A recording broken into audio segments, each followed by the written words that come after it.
Hello, friends. We all know that many modern leaders fall into the dangerous cycle dwelling onto specific outcome that leads to the attachment. Attachment fuels intense desire, and when those desires aren't met, it results in the kind of frustration and anger that destroys the boardroom culture and the strategic clarity. How we can avoid it? Let's turn towards Bhagavad Gita Insight, which is 7,000 year old, chapter 2, verse 62.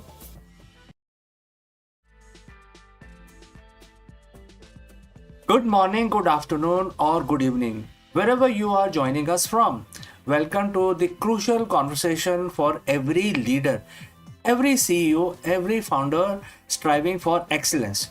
Today, we are going to talk about something incredibly powerful yet often overlooked, a force that can silently, almost, without any remorse, sabotage even the most brilliant strategies. We are calling it the CEO's silent killer. How attachment sabotages your strategy. And our guide is, for this journey isn't the modern business guru, but an ancient text, a timeless source of wisdom, the Bhagavad Gita, specifically chapter 2, verse 62. So in English, it translates to quote starts while contemplating the objects of senses, a person developing attachment for them, and for such attachment, lust, which is like intense desire, is born, and from the lust, anger arises. Now, you might be thinking, what does an ancient spiritual text have to do with my quarterly reports, my market share, or my team's performance? The answer may lie here, and my friends, and this is everything. The single verse written thousands of years ago outlines a psychological chain reaction that is so relevant to the modern boardroom as it was in the ancient battlefield. Let's break down this powerful sequence.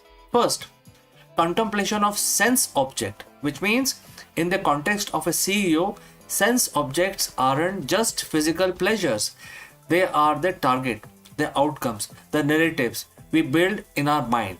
It is the multi-million dollar acquisition, the flawless product launch, hitting that aggressive growth target, securing that specific client, or even the public perception of your leadership. We spend countless hours and, rightly so, contemplating these goals. We visualize success. This contemplation, while necessary for planning, is where the seed of attachment can be sown. Second, development of the attachment. When we dwell exclusively on these objects or the outcome, we begin to form an emotional bond with them. We don't just want the acquisition, we become attached to the idea of our company making that acquisition.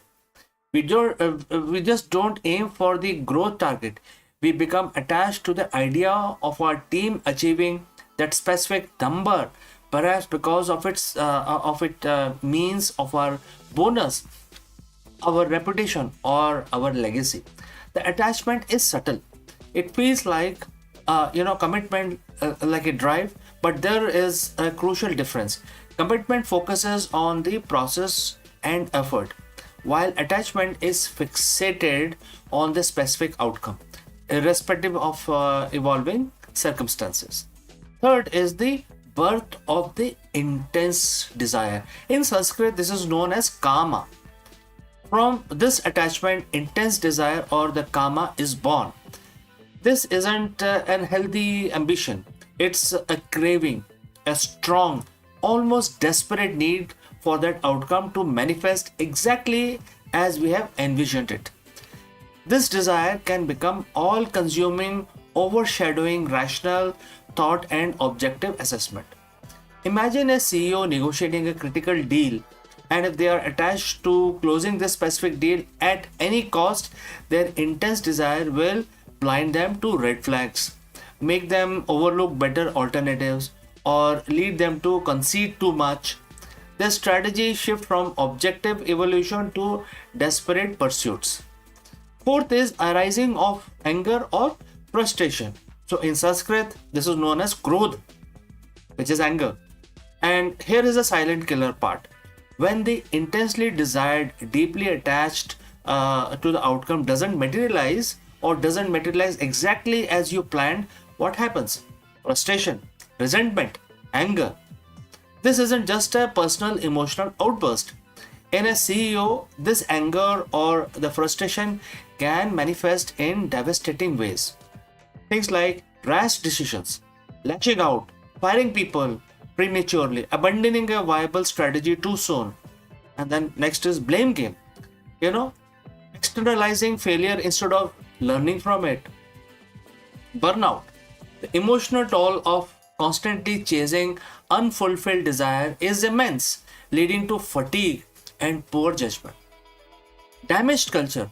A leader operating from a place of frustration creates a toxic environment for their team, stifling innovation and trust.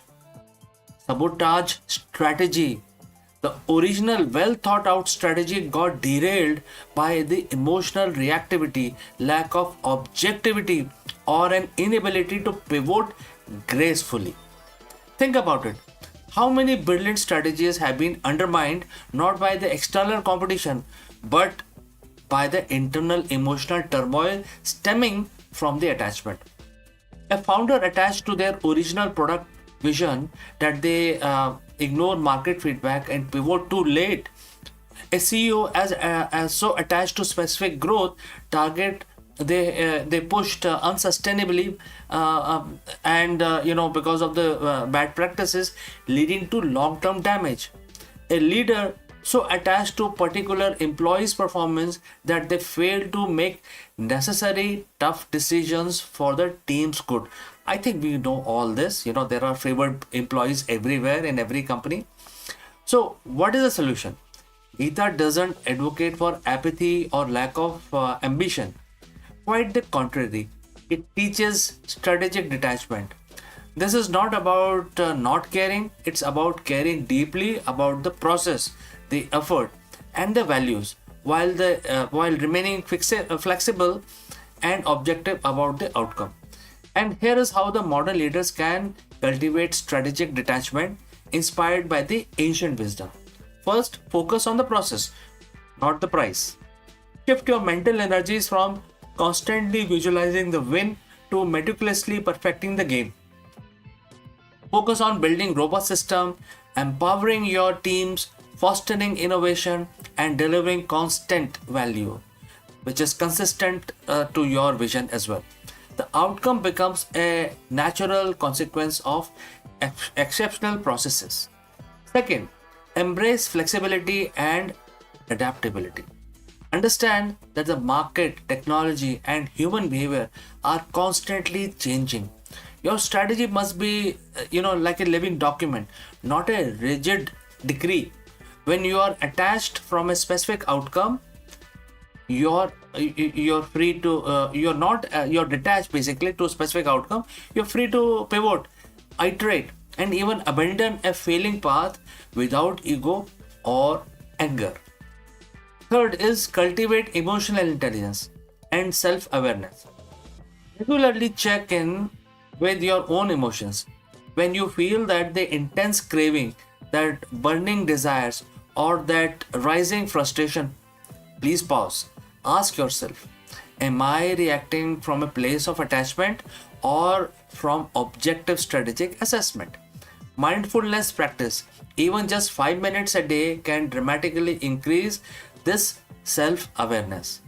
Fourth, define your why beyond the specific outcome.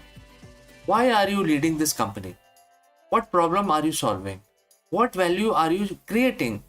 When your purpose is deeply rooted in something larger than a single deal or a specific revenue number, you gain resilience.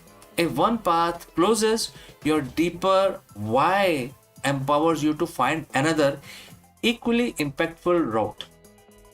Bhagavad Gita chapter 2 verse 62 isn't just philosophy, it's a pragmatic guide to sustained leadership. By understanding how contemplation leads to attachment, which fuels desire, and ultimately culminate in frustration and anger. We can disarm the CEO's silent killer. We can move from being slaves to our desire to master of our strategy, leading with clarity, resilience, and true wisdom. Friends, thanks for joining me live today. I encourage you to reflect on where attachment might be subtly influencing your decisions. The future of strategy and your peace of mind may well depend on it. If you want, you can let me know in the comments below, and I will catch you again in the next one.